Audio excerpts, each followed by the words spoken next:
रामकृष्ण हरी मंडळी, स्वागत आहे तुमचं डेली व्लॉगिंगच्या 47व्या दिवसात आणि आम्ही आता चाललोय आरेवाडीला.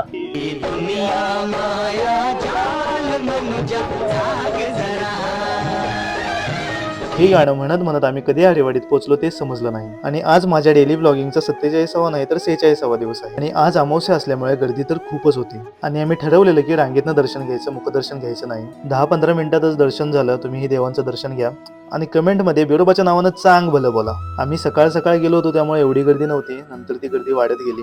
त्यात उद्या देव बसतायत आणि इथे मोठा उत्सव असतो. दर्शन आणि घेऊन आम्ही निघालो घरी यायला. आणि आरेवाडी फक्त माझ्यापासून 20 किलोमीटरवर आहे. त्यात सगळा हायवे, त्यामुळे अर्ध्या तासाच्या आत यायला होतं. आज सर्व पित्री अमावस्या होती त्यामुळे नैवेद्य ठेवायचा होता. त्यासाठी दादा केळीचं पान घेऊन आला. नैवेद्य वगैरे ठेवून झाल्यावर आज आम्ही केळीच्या पानावरच बेत मांडला आणि वन साइड वाढायलाच चालू केलं, कारण नाश्ताही केला नव्हता. दुपारी आमचा निरीक्षण दौरा होता, ते आम्ही लावलेल्या फुलात आणि निरीक्षण करण्यासाठी खास कोकणातून माणूस मागवला होता. त्यानंतर अजून एक काम मला दिलं होतं, ते म्हणजे ह्या शेंगा वाळत घातल्या होत्या त्या बघायच्या होत्या, कारण वरून राजा तिची कृपा कधीही करतात आणि खाली पडायला चालू होतात. त्यानंतर जनावरांना वैरण टाकली. व्हिडिओत तुम्हाला एकच दिसते, दुसरी आहे ते तिसरीकडे बांधले आणि शेवटी संध्याकाळी मोठा पाऊस येऊनच गेला. तर आजचा हा व्हिडिओ तुम्हाला कसा वाटला ते कमेंट करून सांगा. जास्तीत जास्त शेअर करा, तुमच्या भावाला सपोर्ट करा, जाताना फॉलो तेवढं करा. भेटूया उद्या तशा एका सुंदर व्हिडिओत. धन्यवाद.